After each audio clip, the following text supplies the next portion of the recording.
Welcome dear exam. आज हम पढ़ेंगे BANS 183 पार्ट 3 मानव विज्ञान की दृष्टि से पर्यटन।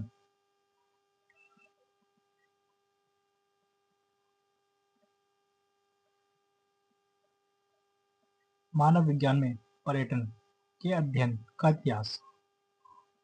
ऐसा कोई भी कह सकता है कि पर्यटन अध्ययन में मनोविज्ञान का प्रवेश सहयोग से हुआ था। वेलेन स्मिथ, जो 1946 में लॉस एंजल्स सिटी कॉलेज में भूगोल और मानव विज्ञान पढ़ा रही थी, को पर्यटन पर एक कोर्स विकसित करने के लिए कहा गया तो उन्होंने अपने मौलिक कार्य होस्टेस एंड ग्रेस्ट की रचना की, जो 1947 में पहली बार प्रकाशित हुई। इसका उद्देश्य छात्रों को एक पूरी तरह से नई दुनिया के बारे में सिखाना था जो द्वितीय विश्व युद्ध के बाद उत्पन्न हुई थी। पर्यटन की दुनिया के बारे में उनकी विशेषताएं ने उन्हें 1950 और 1960 के दशक के दौरान यूरोप और एशिया सहित दुनिया के विभिन्न हिस्सों की यात्रा के लिए एक लोकप्रिय और बहुपृष्ठीय अकादमिक सदस्य बनाया। पर्यटन के अध्ययन में रुचि रखने वाले मनोविज्ञान को शोध में भाग लेने और इसे नए क्षेत्र को आगे ले जाने के लिए आमंत्रित किया और उत्सुक उत्तरदाताओं की एक अच्छी संख्या प्राप्त की। यह अमेरिकन एंथ्रोपोलॉजिकल एसोसिएशन की 1974 में मैक्सिको सिटी में हुई बैठक में पर्यटन पर एक सत्र के रूप में विकसित हुआ, जहां 35 से अधिक प्रतिनिधियों ने अपने विचार और निष्कर्ष निष्कर्ष प्रस्तुत किए थे। न्यू जेन को lake tourism tradition and acquisition Mexican village में मीडियम के रूप में 1963 के शुरू में प्रकाशित होने के बाद मानवशास्त्र और पर्यटन में उनका योगदान के लिए इस सत्र में मरणोपरांत सम्मानित किया था। अंत में इस सत्र का मुख्य योगदान सभी प्रस्तुतियों को एक पुस्तक के रूप में लाने का निर्णय हुआ, जो अंत स्मृति के संपत्ति classic host and guest the anthropology of tourism के रूप में विकसित हुई है। यही मनोविज्ञान द्वारा बनाया गया मील का पत्थर था, जिसने अधिकतम तौर पर पर्यटन का अध्ययन करने के लिए अपना मार्ग बनाया। अन्य उल्लेखनीय मनोविज्ञान जिनमें 1970 और 1980 के दशक के दौरान पर्यटन का अध्ययन करने के लिए अपना जीवन समापित कर दिया, वे हैं नेल्स ग्रेबसन, डेनिस नेस, ओरियो पी सुनकर, एरिक कोहेन आदि। उन्होंने बेशक ऐसे क्षेत्र में योगदान दिया जो सिद्धांत बनाना, सांस के समान, सांस के पुनर्निर्माण इत्यादि के लिए बहुत महत्वपूर्ण थे। जैसे जैसे मनोविज्ञान में पर्यटन का अध्ययन करने की लोकप्रियता बढ़ती गया, पर्यटन अनुसंधान के इतिहास ने अपने 1983 के अंक में पर्यटन पर मानवशास्त्र कार्यों के लिए एक पूर्ण अंक समर्पित किया। इसलिए 20वीं शताब्दी के मध्य में विकसित एक बिंदु था जहां नैस द्वारा आगे की ओर एकाग्रता के मुख्य क्षेत्र विकास, पर्यटक परिवर्तन और अधिरचना को रखा गया था। वर्तमान शताब्दियों में पर्यटन ने खुद को मानवशास्त्रीय अध्ययन के विस्तार के भीतर सुरक्षित रूप से रखा है और उचित रुचि के उपयुक्त क्षेत्र में आगे बढ़ने गया है। सदी के बदलाव ने एक मनोवैज्ञानिक अमांडा स्टोनेज को देखा, जो एक नया शब्द इको टूरिज्म को चर्चा में लाया था। साहित्य की समीक्षा के साथ पर्यावरणीय पर्यटक और जिसमें सामाजिक वैज्ञानिकों ने अंतिम में प्रकाशित किया था। उसने इस शाखा को मौलिक रूप से अंतःविषय कहा जिसका मुख्य ध्यान राजनीतिक अर्थव्यवस्था, सामाजिक परिवर्तन और विकास पर था। एक रुचि के रूप में टूरिज्म पर्यावरण मानव विज्ञान की वृद्धि से जुड़ा हुआ है, जो अब मानव विज्ञान की प्रमुख शाखा है। एस्ट्रोनॉमी के बाद कई मानवशास्त्री जैसे पेंगी, वेस्ट, जेम, कैरिया, जिम, इंग्लो, स्टॉक, रावण, फ्लेचर आदि के नाम उल्लेखित हैं, जिनमें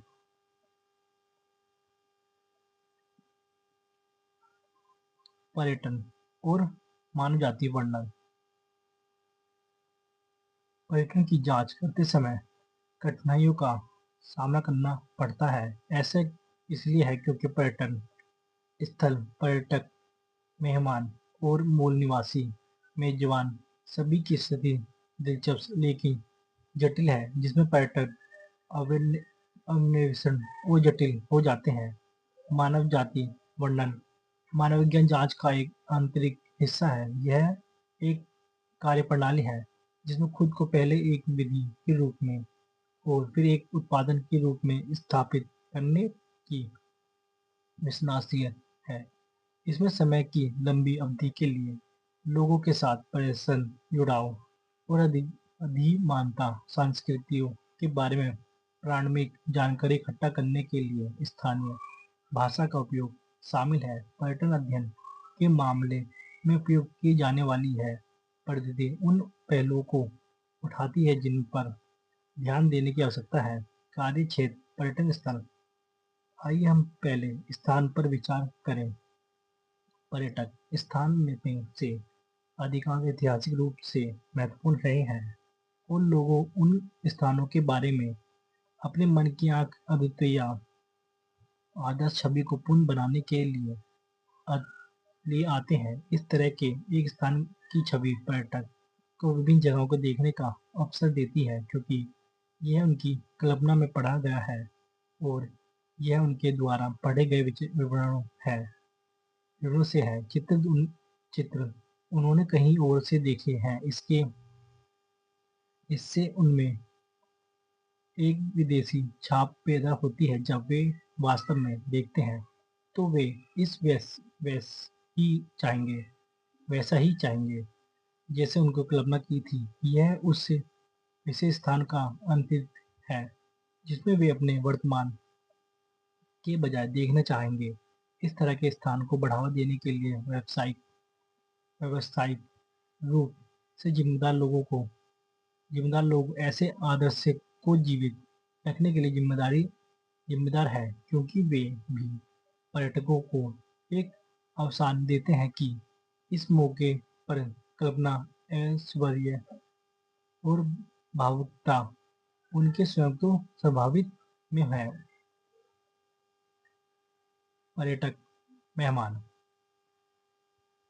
बल्कि स्थान में जाने वाले लोगों द्वारा भी समान रूप से की जाती है और इसके आर्थिक और सांस्कृतिक रूप से व्यवहार बनाते हैं। वे आगुरता अतिथि का अनुभव करते हैं, जो अनुभव करने के लिए ले जाते हैं, और वे किसी जगह पर क्यों जाते हैं। सब महत्वपूर्ण रूप में अवकाश और आनंद के लिए पर्यटक की उपस्थिति एक नर्वस विज्ञान के लिए दिलचस्प अध्ययन की अनुमति प्रदान करते हैं, जो उस स्थान के लिए पर्यटकों के दृष्टिकोण का अध्ययन करते हैं।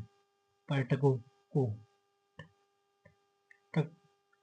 टकी लगातार देखते हैं कि पर्यटक स्थानीय लोगों को कैसे देखते हैं इत्यादि। जैसे कि ऊपर उल्लेख किया गया है कि पर्यटक उस आनंद को प्राप्त करने चाहते हैं जिसके उनकी उसने परिकल्पना की है। इसलिए यह समझना ज्यादा महत्वपूर्ण है कि एक नर वंश विज्ञान ऐसे परिदृश्य से कैसे निपटते हैं जहाँ अंतर्वर्तमान, कल्पना और वास्तविक सभी उलझन गए हैं। मूल निवासी मेजबान एक महत्वपूर्ण पहलू है यह है कि मानव विज्ञान किसी हद तक और किसी तरह से मेजबान समुदाय में मेहमानों पर्यटक की परिस्थिति की उपस्थिति में से प्रभावित होते हैं। मेजबान पर पर्यटन की संस्कृति का प्रभाव दिलचस्प हो सकता है। मेजबान मेहमान मेहमानों के तरीके की नकल करते हैं जो समय की अवधि के बाद मेजबान समुदाय की सांस्कृतिक और सामाजिक संरचना की काफी प्रभावित कर सकते हैं। यह यह यहाँ तो एक सरल सांस्कृतिक बहवा या अधिकतम जटिल उच्चारण के परिणामस्वरूप हो सकता है। यह तभी हो सकता है जब पर्यटन को एक बेहतर संस्कृति से आने के रूप में देखा जाए। मैथिनीस और वाल 1992 ने बताया है कि जब मेजबान अपने मेहमानों के सामने आने पर अपने व्यवहार को बदल देते हैं, लेकिन जब पर्यटक वापस जाते हैं तो वे फिर सामान्य हो जाते हैं। इस एक सांस्कृतिक बहाव के रूप में देखा जाता है।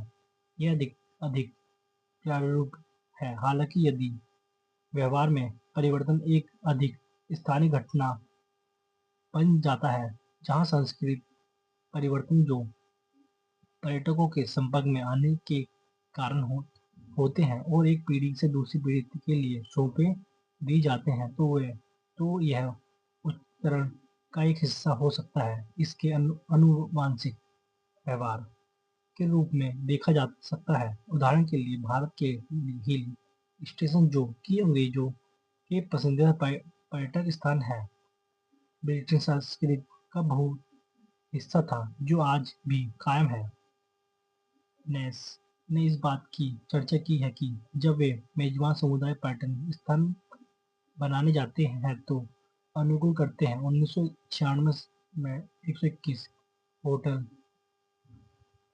रिसॉर्ट और मनोरंजन केंद्र के निर्माण के साथ मेजबान को उन सभी जरूरतों को पूरी करना होगा जो पर्यटन मेहमानों को घर महसूस करा सकते हैं। इसलिए यह स्पष्ट है कि मेजबान को एक और वातावरण बनाने के लिए स्वयं के जीवन में महत्वपूर्ण बदलाव करना होगा। ये क्वेश्चन बहुत दिख रहा है। तीर्थ यात्रा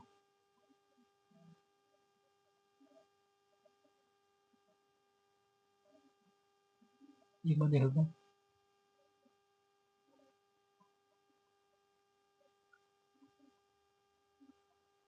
बाकी चैप्टर यहीं समाप्त हो रहा है।